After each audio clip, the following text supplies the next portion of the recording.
No one anticipated it. Not the tennis community, not the spectators, and, to be honest, not even her. A present that had nothing to do with a trophy, a ranking, or a prize check was given to a 20-year-old Filipino who was at the intersection of two quite different sports worlds. However, it meant more to millions of viewers worldwide than any of those things could. Because sometimes the most impactful situations aren't the ones you prepare for. They are sometimes the ones who, when you least expect it, find you fully and silently. This is one of those times.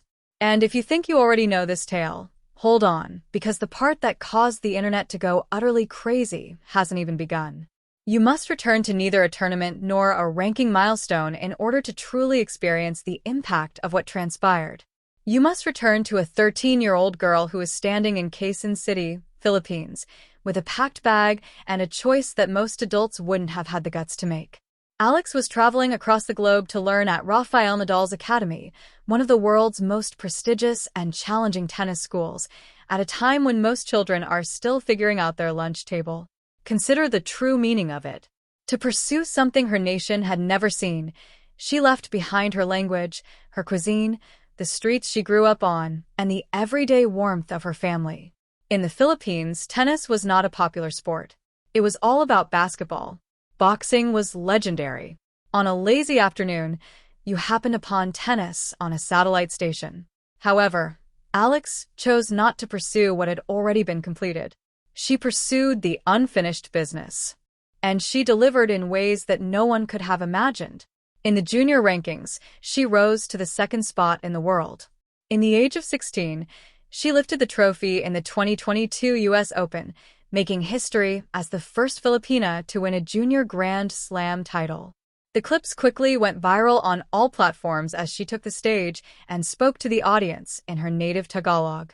She was on the cover of Vogue Philippines at the age of 16. Professional tennis, meanwhile, is an entirely different species. Your junior titles are irrelevant to the ITF grind, qualifying rounds, and the arduous and occasionally harsh ascent via rankings. It doesn't give a damn about your viral speech or your Vogue cover. It only gives a damn about what you do in court today against someone who shares your goals. 2023 was also challenging.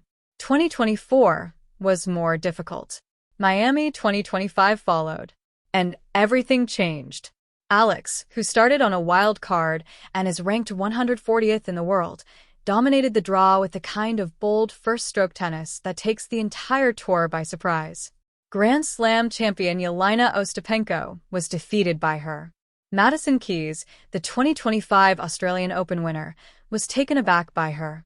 She subsequently made history by defeating one of the most formidable players of her generation, world number 3 Iga Swiatek, and becoming the first Filipina to advance to a WTA 1000 semifinal. She went from being a wild card to a seeded player, from prospect to force, and from 140th to 29th in the world in just a single year. Furthermore, she wasn't a Cinderella when Miami 2026 rolled along. She showed up as a member of the community. However, something occurred before she returned to that court. Something that was entirely related to the true meaning of this journey and had nothing to do with tennis. Keep watching because everyone is still talking about what transpired between two Filipino icons in the center of Miami. Miami, Florida, March 16, 2026. Alex's comeback to the Miami Open will take place at Hard Rock Stadium in a few days, but she isn't there. She is in the Miami Heat's home arena, the Kasia Center. Erik Spoelstra, a three-time NBA champion, head coach of one of the most legendary teams in basketball history, and a Filipino-American who has spent his entire career navigating what it means to carry that legacy in a society that doesn't always recognize it, is waiting for her. The two had first met in 2023 when Alex, then 17 years old, went to a Miami Heat game. At the time, she was not among the top 150. Still growing, still improving, still in that ambiguous limbo between potential and arrival. That evening also marked Spoelstra's 700th victory as a coach. It was a coincidence encased in something that resembled fate. Two Filipinos, each at a different level of success, sharing a room and an unplanned moment. They reconnected 3 years later. And everything was different this time. The Miami Heat posted a video of the reunion on social media with a straightforward comment: just two powerhouses repping the Philippines at the highest level. Here's the bit, though, that made a heartwarming tale truly uncontainable on the internet. The handshake was not brief. It wasn't a staged photo opportunity. The billion-dollar Miami Heat and NBA team, which has a global fan base, took the time to create a comprehensive tribute video, a proper montage, and a story within a story that traces the arc from that initial encounter in 2023 to this reunion with Alex, who is currently ranked 29th in the world, and Spoelstra, who is still regarded as one of the game's most respected coaches. They weren't asked to do it. It was not required by any PR team. They took this action because they perceived something in Alex that went beyond numbers and score lines. They observed representation. They observed pride. They witnessed what it truly looks like when a member of a community that isn't frequently represented in international sports performs something that can't be disregarded. Fans sensed it right away. Comments poured in. One individual commented that it was quite touching to watch two beloved Filipino athletes compete. Another noted that Spoelstra had reportedly vowed to come see her match in person if Alex returned the next year. And somewhere in the middle of all that cacophony, Alex got something that no prize money or ranking point could ever match. She was given the blessing of being genuinely acknowledged by one of the world's most famous sports organizations in addition to her own fan following. Standing next to one of the most successful Filipino coaches in history. The internet didn't merely respond. It exploded. However, the tale was not yet complete. Not even near. Because Alex was subtly making another move that propelled her admirers into an entirely new kind of hysteria as the Spoelstra reunion was lighting up timelines. She expressed her happiness that tennis was being introduced to Filipinos and that, at the end of the day, sports were a means of connecting, bonding, and displaying pride. One of the things that, in her opinion, made Filipinos truly unique was their shared feeling of pride, which she had not witnessed in many other cultures. Go back and read that. In two phrases, a 20-year-old who is under pressure to be a pioneer in a sport that her nation seldom practiced 10 years before managed to capture the essence of a whole community. That's leadership, not simply athletics. Just when you thought the drama had reached a natural high point, she returned to the floor and gave a performance that left everyone speechless once more.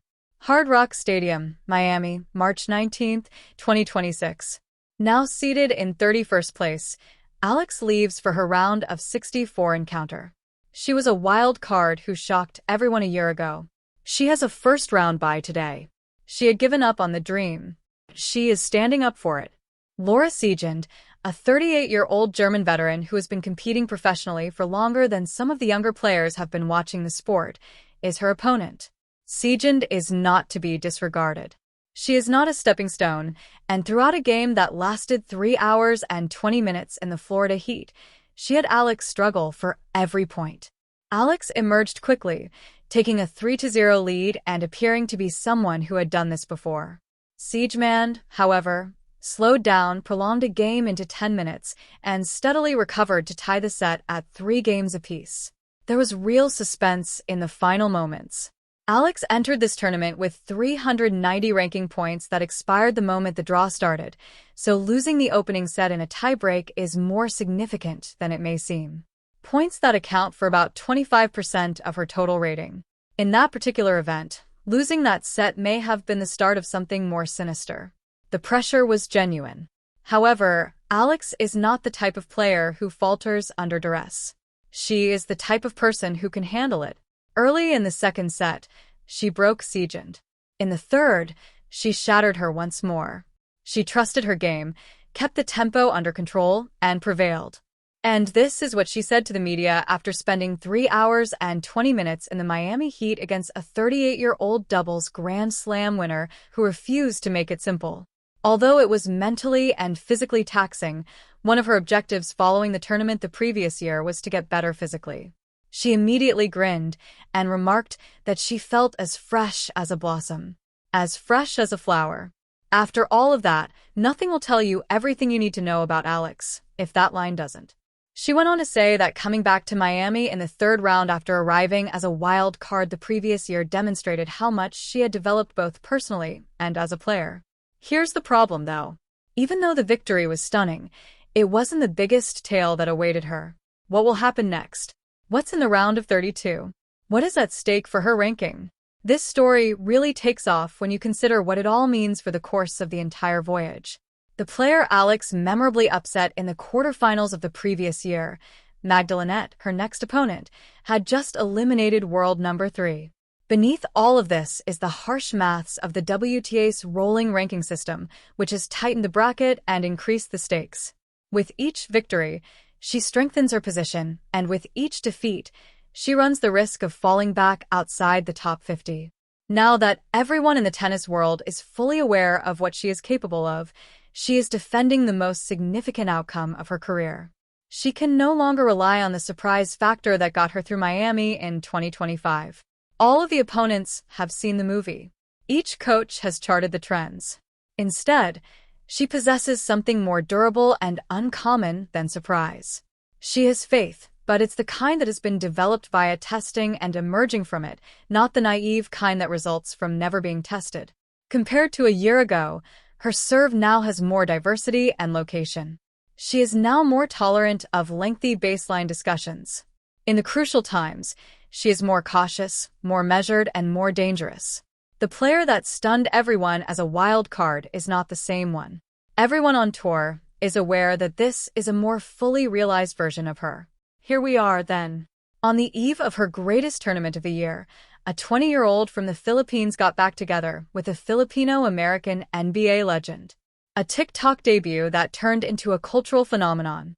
She left the courtroom grinning after a 3-hour and 20-minute battle with a quote that will be repeated for years. This was not scripted at all. It was all earned. Alex's ability to go far in Miami again was never truly in doubt. When will she ever raise a WTA 1000 title, and how far does this story actually go? Because right now, it truly seems like a question of when rather than if. The true question is whether everyone will be prepared for how boisterous that celebration will be.